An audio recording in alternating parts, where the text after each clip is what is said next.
আমরা দেখতে পাচ্ছি এখানে একজন আমাদের কমলগঞ্জের একজন প্রকার শিল্পী, তিনি তার পেট্রোল এবং অক্টেন না পেয়ে উনি না সাইকেল জ্বালানোর জন্য ইতিমধ্যেই দেখতে আমরা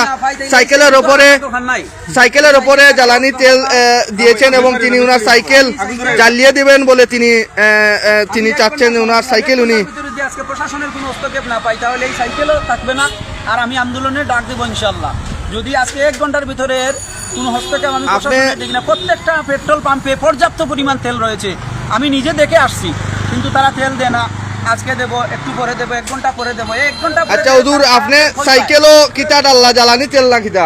না, কেরোসিন দিছি। কেরোসিন তে কিতা লাগি দিলা আপনি? এত খুব দোকানে দরকার নাই তো। এই সাইকেল আমি যদি তেল না পাই, মানুষের দ্বারে দ্বারে ঘুরতে ঘুরতে তো ভাই আমি অতিষ্ঠ হয়ে গেছি এখন। আমরা দেখতে পাচ্ছি আমাদের কমলগঞ্জের একজন নাসির শিল্পী, বিখ্যাত নাসির শিল্পী তৌফিক এলাহি, তিনি কিন্তু রাগে খুবই উনার সাইকেলের মধ্যে কিন্তু তিনি কেরোসিন দিয়ে সাইকেল জ্বালিয়ে দিতে চাইছিলেন, কিন্তু এখানে আমরা কয়েকজন দেখতে পাচ্ছি। তো ওনাকে আপনারা দেখলা কিতা তান্ডে? ভাই আমি তো ইয়া পাইছি আপনার এখানে যে সাইকেলের উপরে কেরোসিন দিয়ে উনি আগুন ধরাইতো, তাই আমি দৌড়িয়ে আসলাম, আইয়া ওনারে আটকাইলাম। জি, তার সাইকেলের এই কারণটা কি? কোন কারণে তার সাইকেল আগুন ধরাইছে? তেলের সংকট। হ্যাঁ, তেলের সংকট। তেল পাইতেছে না কারণে গিয়া মানে বিষয় আসলে দৌড়াদৌড়ি করতে পারতেছে না, এর জন্য সাইকেলটা রাগ করে অনেক জ্বালাইছে। জি, আমরা দেখতে পাচ্ছি কমলগঞ্জের উপজেলা চৌমনিতে তৌফিক এলাহি একজন নাসির শিল্পী, উনি ওনার সাইকেলের মধ্যে কেরোসিন দিয়ে দিয়েছেন আমরা দেখতে পেলাম, এবং তিনি সাইকেল জ্বালিয়ে দিতে চেয়েছিলেন, কিন্তু এবং তিনি হুজুর আপনি হৌকা, আপনি এত ক্ষুব্ধ কিতা লাগে আপনি আবার হৌকা? এই যে আমার তেল নাই ভাই, তেল নাই সাইকেলের মধ্যে, তাহলে এই সাইকেল তো রাখার কোনো মানে হয় না। আপনি তেল কিতা সকাল থেকে খুচরা? আমি যে 2টা পাম্পে আমি নিজে গিয়ে তেল দেখছি, অথচ তারা তেল দিল না। 2টা পাম্পে গিয়ে আমি নিজে তেল দেখছি, তারা তেল দিল না। এমনকি দাম তো অনেক বেশি, একজন 200 চাইছে, একজন 150 টাকা চাইছে, কিন্তু আমি তো জানি সরকার নির্ধারিত তেল 120 টাকা।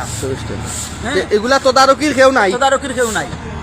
আর আমার কাছে মনে হয় আমাদের ইউনো মহোদয়ের সাথে তারা একবার আলোচনা করছে, করে বলছিল যে তেলের বাজার স্বাভাবিক থাকবে, আমরা সব সময় তেল পাবো, কিন্তু তারা বলে 12টায় আসবে তেল, তা 2টার সময় আসবে বা বিকালে আসবে, সন্ধ্যার সময় আসবে, কিন্তু আমরা তো সব সময় তেলের দোকানের সামনে থাকি, এই গাড়িটা কখন আসে আর তারা কীভাবে তেল পায়? আবার আমি নিজে দেখে আসলাম এই বানুগাছের 2টা পাম্পের মধ্যে তেল আছে, এখনো পর্যাপ্ত পরিমাণ তেল আছে, অন্ততপক্ষে 20 থেকে 25 গ্রাম তেল তার দোকানে আছে, টাকার পরেও বলে নাই। তাহলে এই সাইকেল রাখার তো কোনো প্রয়োজন নেই। আমি 1 ঘন্টার ভিতরে যদি তেল না পাই, আর প্রশাসন তেল আছে এবং দাম কিরকম রাখতেছে? 150, 200, কোনো দোকানে 150, কোনো দোকানে 200, কোনো। আমরা দেখতে পাচ্ছি এখানে আমাদের কমলগঞ্জের বিখ্যাত নাসির শিল্পী, উনি রাগে খুবই ওনার সাইকেল জ্বালিয়ে দিতে চাইছিলেন, সেখানে কয়েকজন হস্তক্ষেপ করে এবং তিনি 1 ঘন্টা সময় দিয়েছেন যে 1 ঘন্টার ভিতরে উনি যদি তেল না পান তাহলে উনি ওনার সাইকেল জ্বালিয়ে দিবেন, এমন কিন্তু রাগে খুবই কিন্তু এমন কথাই তিনি বলছিলেন আমরা শুনতে পেয়েছি। আমরা চাই কমলগঞ্জের তেলে যে সমস্যা রয়েছে সেটা দ্রুতই শেষ হোক। ধন্যবাদ সবাইকে।